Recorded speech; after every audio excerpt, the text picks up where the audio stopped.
Okay, so for me, yoga is a spiritual practice, right? And the focus of the class is going to be on the, yoga as a spiritual practice, right? The book we're going to be learning from is a systematic course in the ancient tantric techniques of yoga and Kriya by Swami Satyananda Saraswati, the Bihar School of Yoga in India. And again, this is the, it's basically a very complete work on yoga from a spiritual point of view. Basically, there's no other book that comes even anywhere close to this book, in fact, for the amount of information that it contains and the completeness of all the yoga practices and the spiritual development you can achieve from yoga practice. So we'll be doing the first 12 lessons from here. We'll do 2 lessons per week. Just briefly, what a spiritual practice is from my point of view. There's basically 4 states of mind you can be in. You can be asleep, you can be dreaming, you can be awake with an outward focus, focused on the world around you, or you can be awake with an inward focus, whereby you're focused on internal events, your emotions, your thoughts, your muscles, your anything in your body, your heartbeat, anything you're breathing, anything internal, right? So basically, a spiritual practice is when you're in that 4th state, when the mind is turned inward. Basically, that is a spiritual practice. It's as simple as that. And again, it's very simple, but the benefits are extraordinary. They're beyond belief, in fact. And again, it's my hope that through this class that everyone will realize those benefits. There's basically so now to maintain an inward focus, there's yoga breaks it up into 3 parts. This book, this course. There are physical postures that you do, whereby you stretch your body to different positions, right? And again, you focus your mind on the stretch itself, like where your body is stretching and where the muscles are loosening, how your breathing is going, your heart rate, all of those things. The second part is actual just sitting still and breathing, right? And again, with breathing, you focus on the movement of the diaphragm, the expansion of the chest, the flow of the air, right? All of those aspects, the length of the inhalation, the length of the exhalation, how many seconds it takes, and those type of things. And the final part is a movement of, your thoughts, basically, your concentration, right? So basically, you leave your breathing, you forget about your physical body, you forget about your breathing, and you just focus on where you're concentrating your mind. Right? So you basically move your concentration through your body, right? And that's about it. And then if you practice on a daily basis this thing, eventually magical things will start to happen, right? Again, they give some examples, right? And your health will improve, your emotions will improve. You'll life will suddenly seem pretty fantastic, right? You'll be in a good mood all the time. You'll have lots of energy. You'll never get ill. No coughs, colds, sore throats, things like that. And life will just be beautiful, actually. So it's quite an amazing thing to experience when it starts to happen. Again, the basic principle. Again, it's a self-discovery thing. You discover it for yourself as you practice. But basically, again, I didn't know when I started, but again, with practice, everyone will discover it for themselves, right? That human beings are actually beings of pure love. Actually, we're beings of pure, infinite love, right? All the negativity that we experience, all the negative emotions, those are all just on the surface. When you turn your mind inward, those things all get burned away, they disappear. And you see the truth underneath. Hey, morning.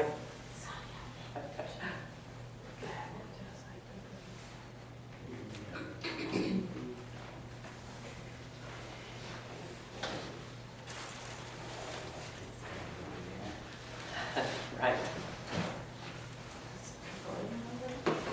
This is recording, yeah. Right? So we've been recording for 12 minutes now. Yeah, so that's about it. Any questions about just the introduction, what we're going to be covering? Everyone's good? Okay. So, so again, for breathing. So the first thing they teach you is to, your nasal passages need to be clear, right? To really, to be relaxed, to function properly, to have nice airflow, right? You need to clear your nasal passages. So the technique they teach you is called Jalneti. Basically, you take one of these. Right? This is a neti pot. You can get them at Shoppers Drug Mart. If anyone wants me to buy one for them, I can. They're about $20. You take a little bit of non-iodized salt, about a quarter teaspoon or so, put it in there. Then you take some lukewarm water, right, and you mix it in there. The idea is to kind of simulate your tears. Your tears are just a bit salty, and they flow. Your tears will flow very easily through the nasal passages, right? I don't know if anyone's noticed when you cry, it will just flow out your nose pretty easily. So you're trying to make the same type of solution. So it should be like lukewarm, a little bit salty. And basically the way it works is you just lean over the sink, right, after the water's full. You tilt your head over the sink, straight. Tilt the head to the side. You put the pot inside one nostril. You just tilt it and let gravity do the work, right? You don't breathe, you breathe through your mouth. And the water will flow in this nostril and it'll come out the other one into the sink, right?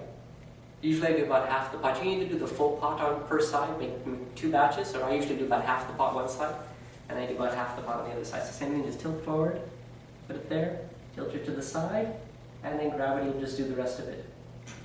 There are actually lots of videos on YouTube, so I'll email you the links so you can see people doing it on YouTube. Right? But anyways, this is kind of the first thing you do before you start your practice, right?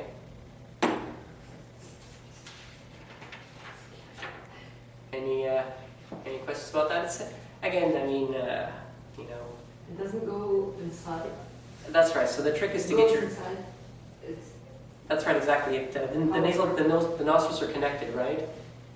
So it just has to go up a bit, and then it'll flow through the other side and it'll come out.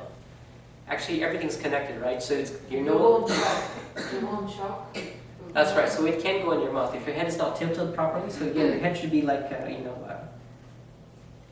straight this way, and then just turn straight to the side. Right? If you turn up too much, it may go into your mouth. Right? You don't want the water going in your mouth. Or sometimes it can go into your ear as well. If you just have to have it. If you're perfectly straight, tilt to the side, it'll go from one nostril straight to the other, and it won't go anywhere else. And it just takes a little bit of practice, right? So again, you can. It's not completely mandatory, but again, I've been doing it every single day since 2001, right? And again, I find the benefits are extraordinary. The thing is, there's also spiritual benefits of doing this little practice as well, because so we all have souls, right? That's one of the things you'll discover, right? And your soul is basically constructed of energy centers as well as energy pathways, right? So again, acupuncture and all kinds of Eastern practices make use of this knowledge to cure different things and solve different problems, right? Anyways, yoga does it. Has its own techniques for doing that, right? So this is again one of them. Basically, there's a spiritual center just right between the eyebrows here.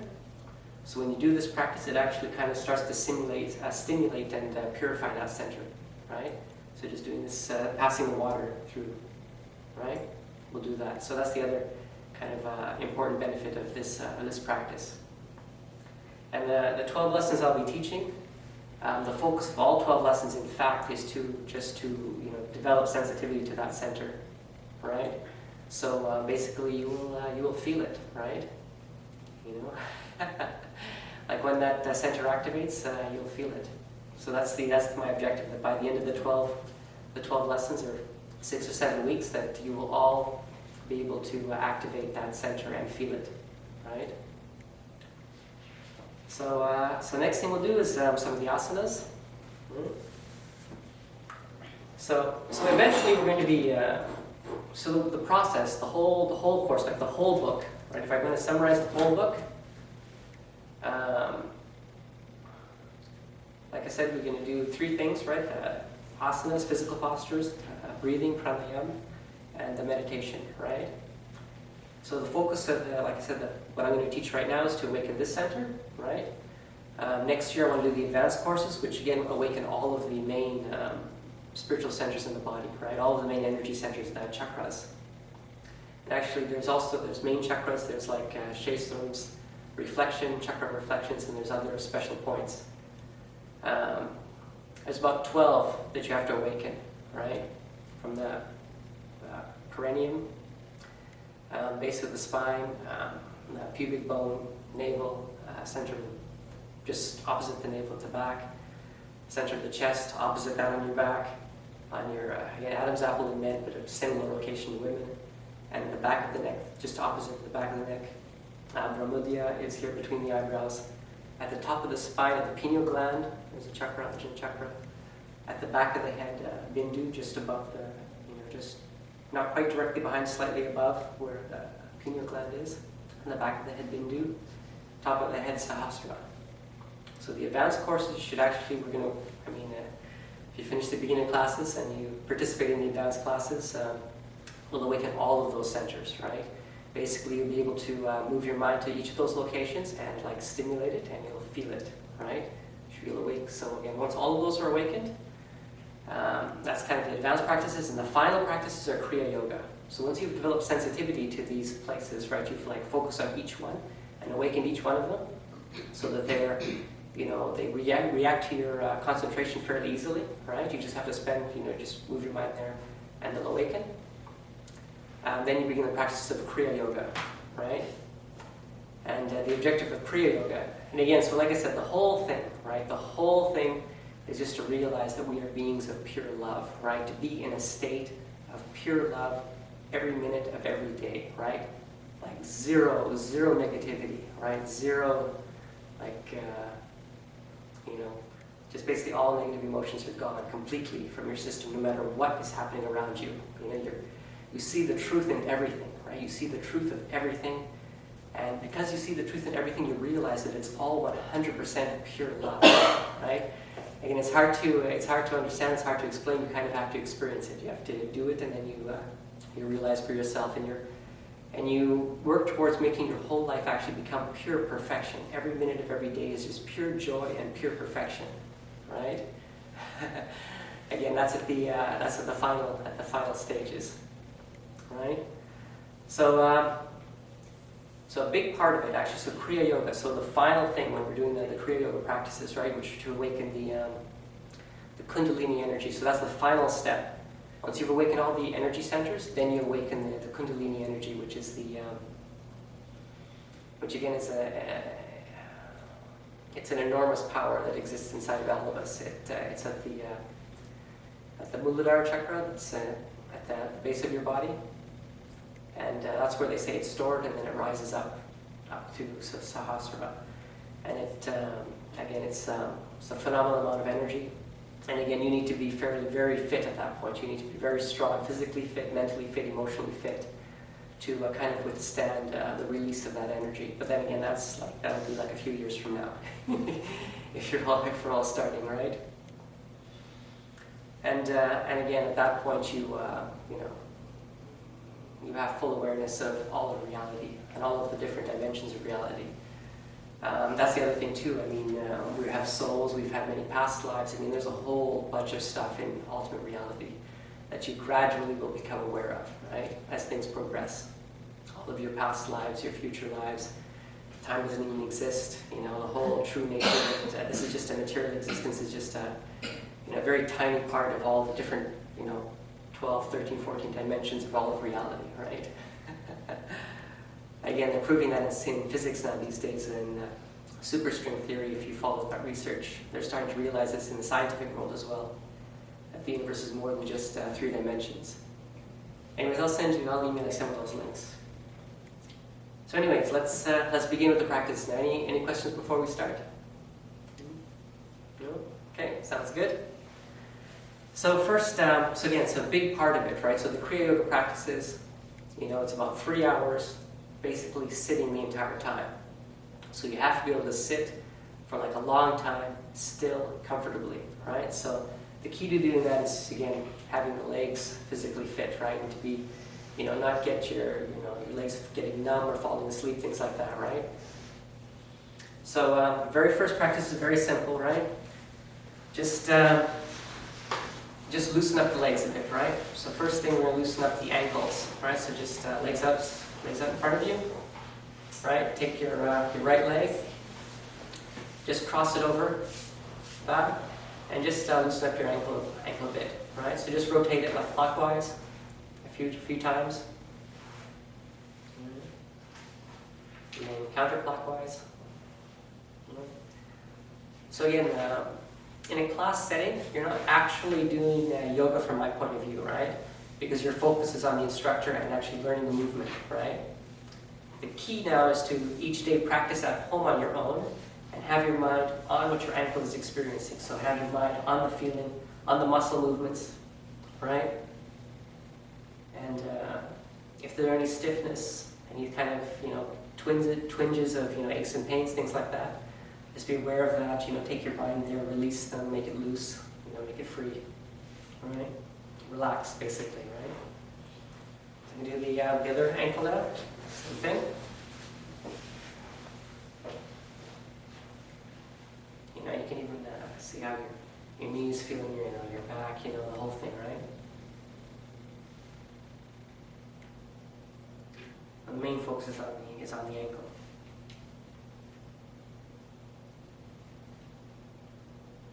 And rotate in both directions.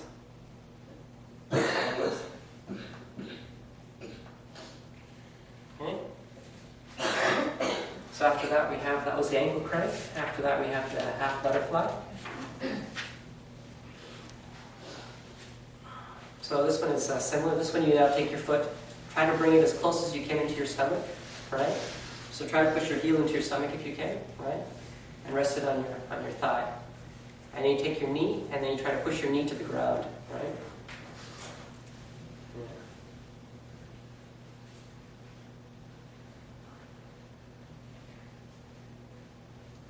Okay, also try to rotate your knee in a circle. So do it in a clockwise circle, and then try to get it down to the ground somehow, right?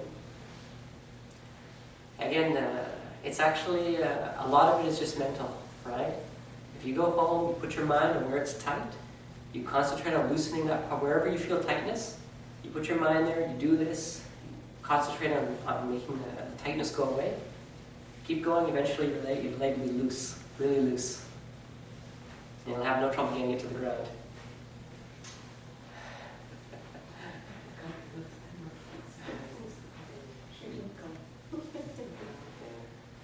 So again, the main thing though, the maximum benefit you get is just by that process of having the mind turn inward. That's really all you have to do, right? As long as the mind is turned inward, then everything will happen by magic. The foot, same thing. Push your heel as close as you can into your stomach, and then push your knee to the ground.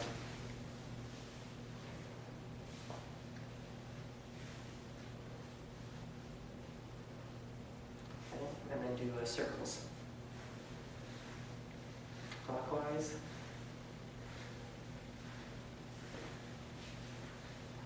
Counterclockwise.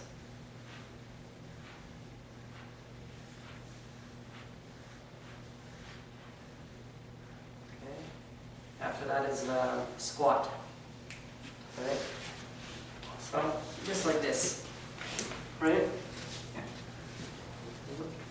So you put your just interlock your fingers in front, right? And you just stand up, right? I said I wasn't going to stand up. I did stand up, and then squat, right? All right. So then stand up, and squat. All right. And one more. And squat. Again, it loosens. Squatting is actually. It's one of the things we never do, in fact, right? But it loosens up all of the, it totally flexes. It flexes all of your whole leg gets flexed, basically. Your hip, your knee, your ankle, everything. The next practice is crow walking. So just move to the back of your mat. You go in a squat as well. Put your hands on your knees, right? Okay, and then you kind of walk, right? So you step forward. Yes, that's it. Yeah. And then turn around and go back.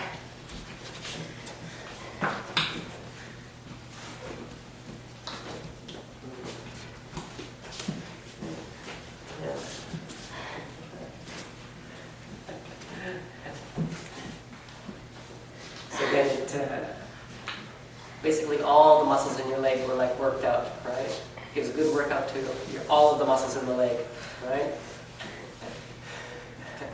So that's what I do every day, right? I mean, I'm currently working through the Kriya yoga practices myself, and I do this one every day because again, there's no better workout for all of the muscles in the leg, I find, right? Next one is turning the mill.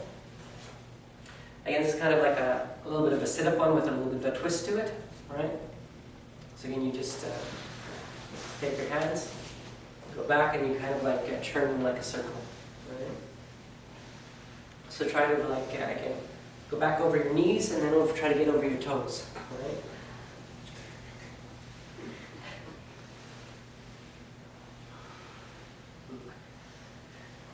And then like do the other way, other direction.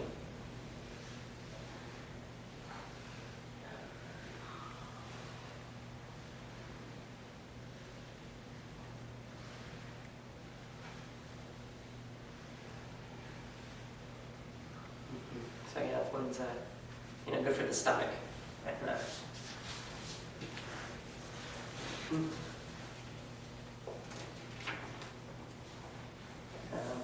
This one, dynamic spinal twist.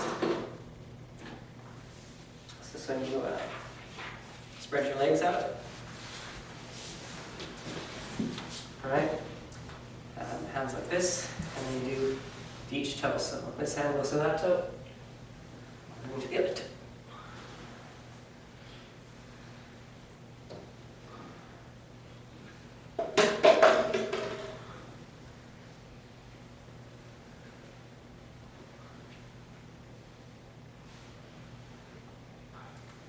Okay.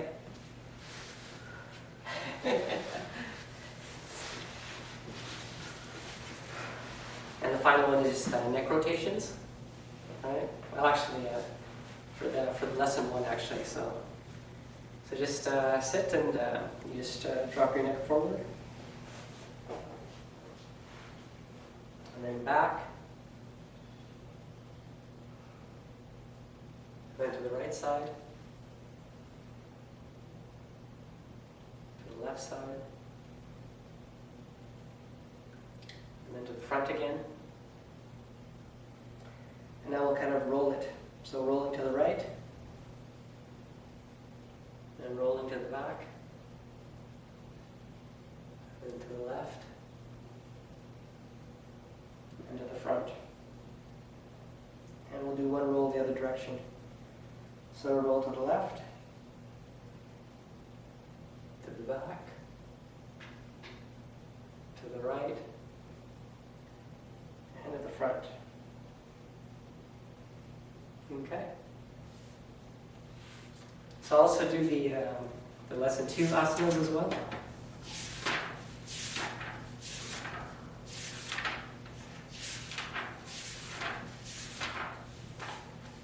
This one's Safety Asana, the animal relaxation pose. So you have one foot in front and one foot behind. Right? So your right leg you fold behind you, and your left leg you fold in front of you.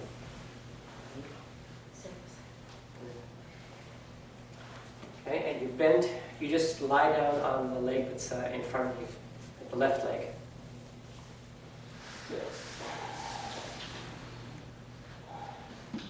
And just breathe deeply.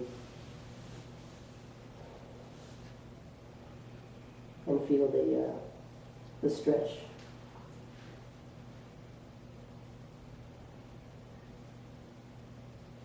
And up. Okay, so now reverse. So bring your right leg in front. Put your left leg at the back. And just Stretch over the other leg now, from the right leg.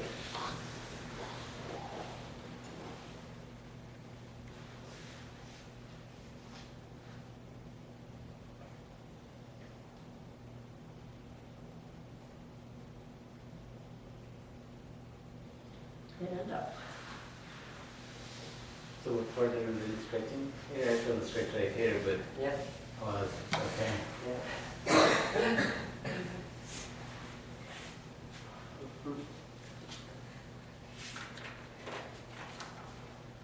The cat stretch.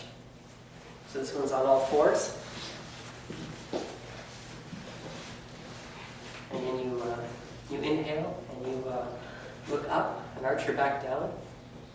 And then exhale and bring your head down and arch your back up.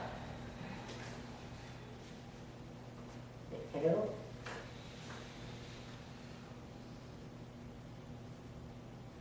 And exhale.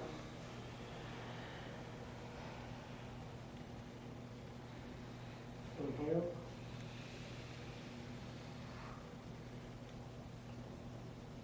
And exhale.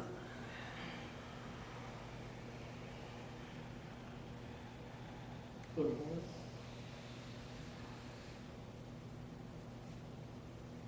And exhale.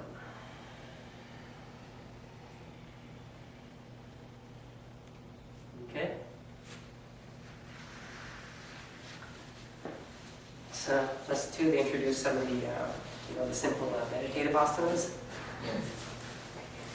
Sukhasana, the easy pose.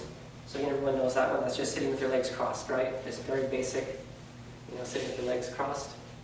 Again, the idea is to try to keep the back straight, right?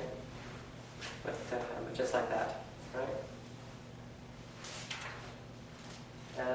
And the other one they give you is Vajrasana. And that one is on the knees. It's just like this.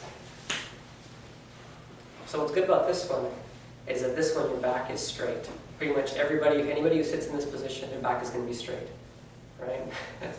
You have no choice but to have your back straight in this pose, pretty much. But what's negative about this pose is that it compresses the legs here, so that your legs will, you can't sit like this for long without your legs actually falling asleep here, right? But it's good to, have that experience of what that feels like for the back to be straight, right? So again, the idea is to be able to sit in, so there's other postures whereby that can help you. So this one again, it's,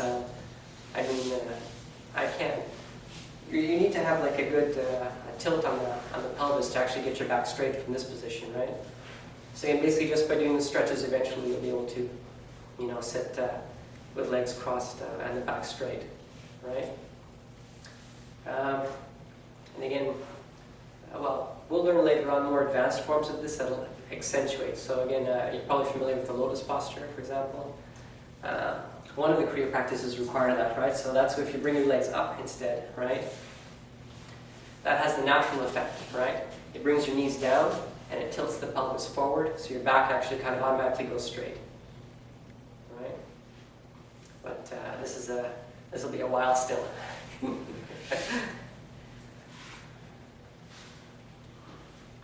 Okay, so now pranayama. So basically, the first thing we'll learn is what's called yogic breathing. And yogic breathing is basically deep breathing, right? Be very aware of the whole breathing process. So the idea is to, first become familiar with, different types of breathing. So with abdominal breathing, right? So you move your diaphragm, right, basically. So keep your chest still, right? And just kind of push out your stomach, which will bring your diaphragm down and cause air, and will just suck air into your lungs, right? So just spend a minute, just do 4 or 5 breaths, moving only your stomach. Keep your chest still, everything else still. Only push your stomach in and out and feel the air come down and out.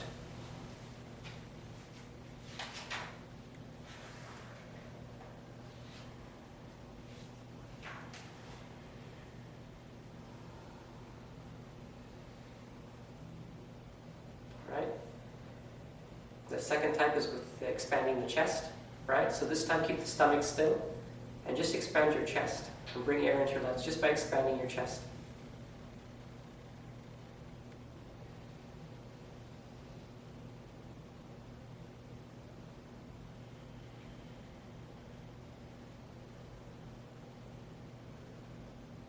Right? So let's try. So yogic breathing, you kind of combine those things, right? You first you push the stomach out, bring air low into the lungs by pulling your diaphragm down. Then once you've brought your diaphragm down as much as you can, then you expand your chest. So you fill the air into your chest, and actually you could even raise your shoulders a bit when you fill your chest, and your shoulders will go up. And you completely, basically, you fill yourself with as much air as you possibly can, right? When you exhale, you do the reverse, right? You release from the shoulders first, then you compress your chest, and then the last thing you do is you push your diaphragm up and exhale. So again, do it kind of a little bit forcefully, right? So you actually forcefully compress, use a little bit of your muscles to compress your chest and push your diaphragm up, like push your stomach in and push your diaphragm up as much as you can, and squeeze, basically squeeze as much air as you can out of your body, right? So when you inhale, bring in as much air as you possibly can. And when you exhale, you squeeze out as much air as you possibly can, right? So really conscious, deep breathing. So I'll try a few of those, right? So inhale. And exhale.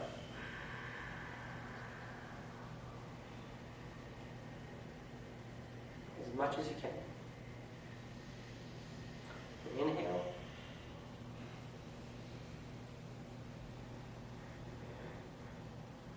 And exhale.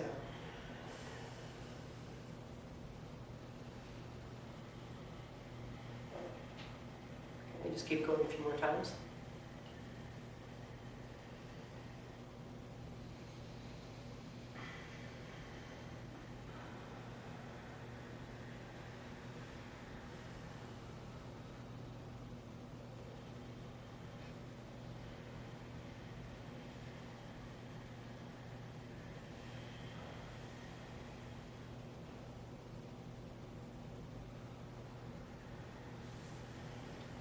Okay. Finish your last breath. So the pranayama technique is called samaveta pranayama.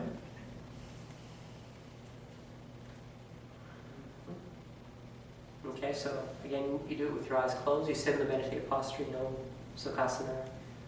Close your eyes, right? Same thing, we do the same breathing again. Try to make it, try to remember diaphragm first when you inhale, then chest. Exhale, chest, compress first, then diaphragm, right?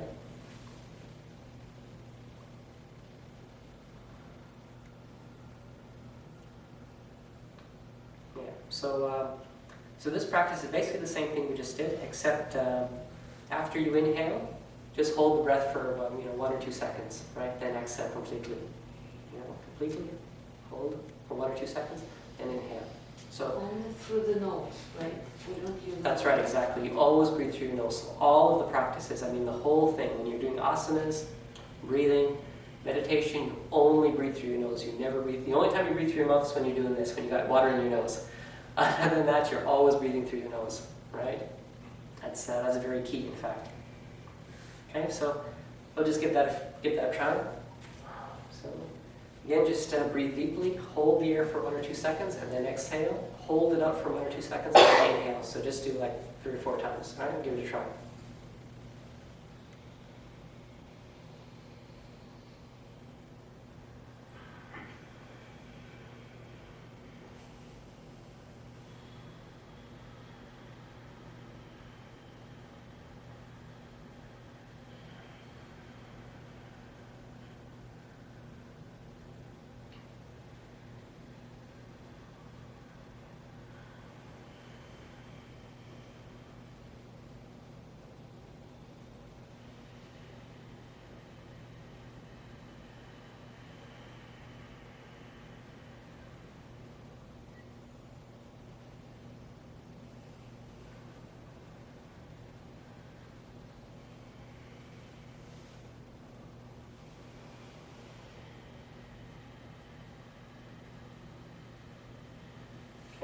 finish your last breath.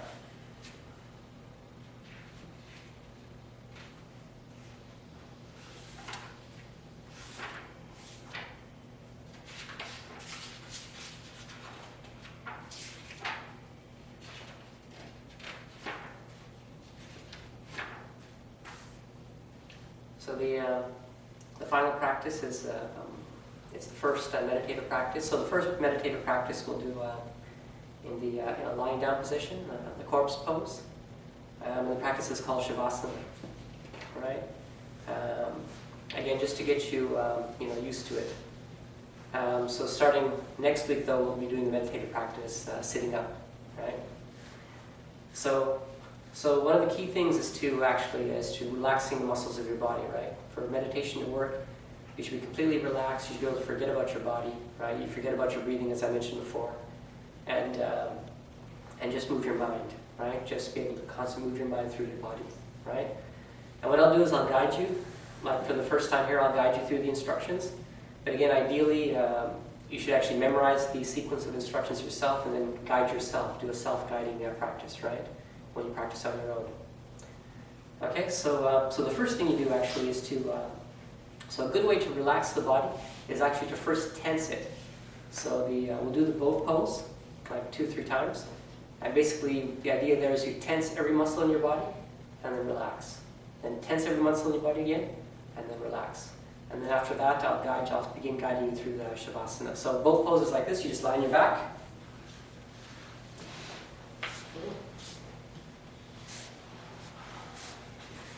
And the way that you tense your body is you keep your legs straight, and you raise your heels about 6 inches off the ground.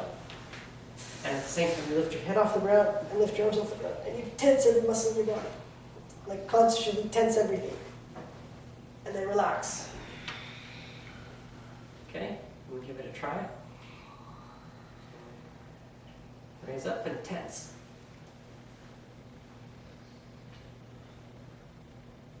And relax. Okay. Do it one more time. And tense.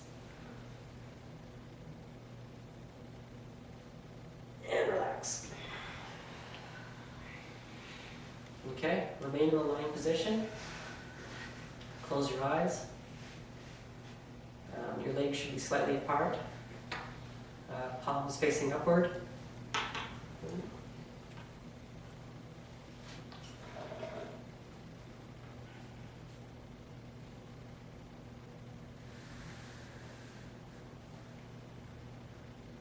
Okay, make sure you're comfortable. Again, the idea is that, spend like a couple seconds, get yourself comfortable. And then what you want to do is that for the remainder of the practice, once you're comfortable, you want to keep your body completely still, right? So you don't want to move a single bit, not a single,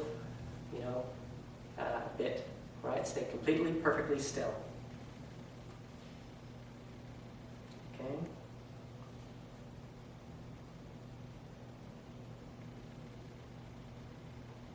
So now you're going to move your mind, and with only your mind, you're going to feel the different parts of your body. Okay. So begin with the left foot.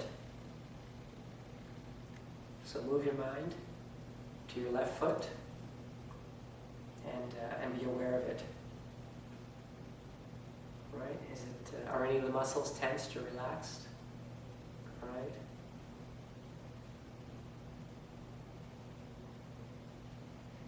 And then move your awareness up your left leg. Feel your ankle, your calf muscles. Make sure they're all feeling relaxed. Your knee, your thigh.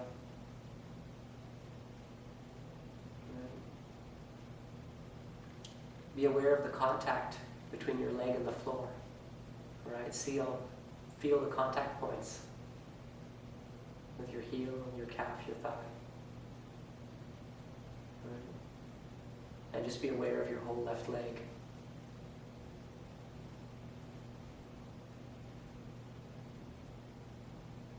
Okay, now move your awareness to your right leg, your right foot. Right. How does it feel? Does it feel relaxed? Tense? Is it warm? Is it cold? Right? And move your awareness up through your ankle, your calf, your knee,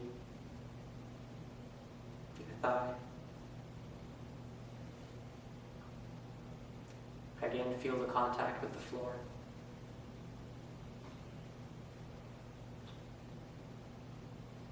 Try to feel all of the muscles.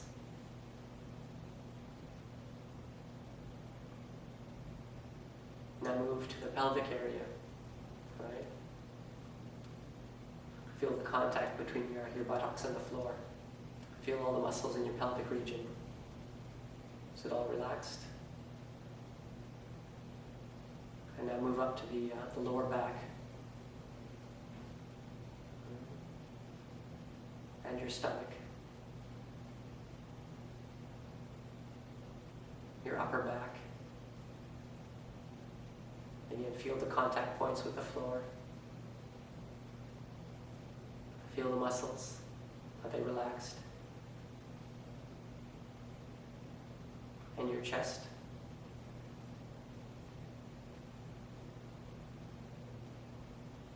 Now move to your left hand. Right? Move your awareness to your fingers, to your hand. Feel the contact point with the floor. Your wrist, your forearm, your elbow, your upper arm. Is it warm? Is it cold? Feel the movement of air on your hand, on your exposed skin. Feel the clothing against your skin. Feel the muscles. Now move to your right hand. Same thing. Feel your fingers, your palm, your wrist. Again, all with your mind. Right? Keep your body still.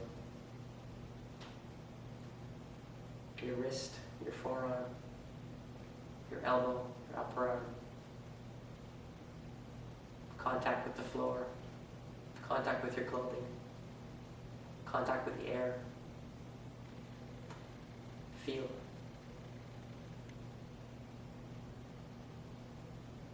Now feel your shoulders.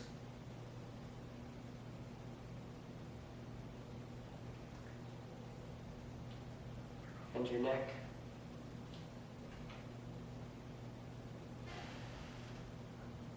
The back of your head.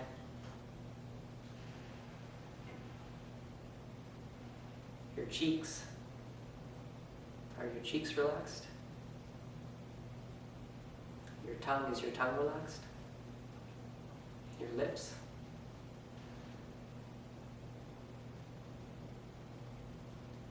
Your eyes, your eyelids? Your forehead? Your nose? Your scalp?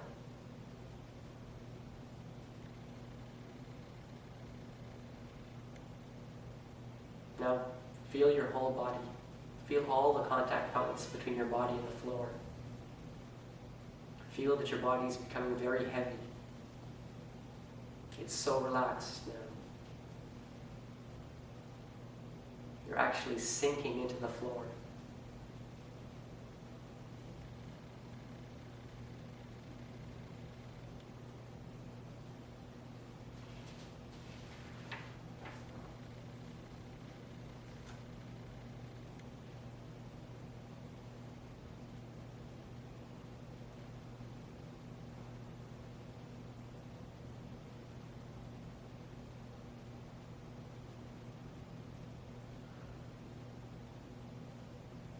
Now be aware of your breathing.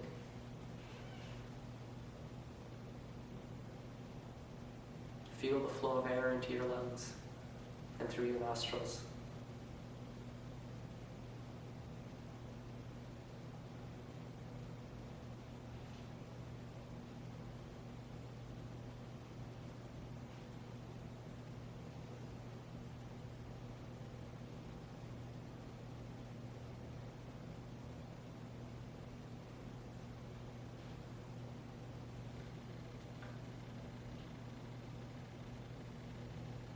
Okay, now slowly begin to wiggle your fingers and wiggle your toes. And then bend your knees and roll over and sit up when you're ready.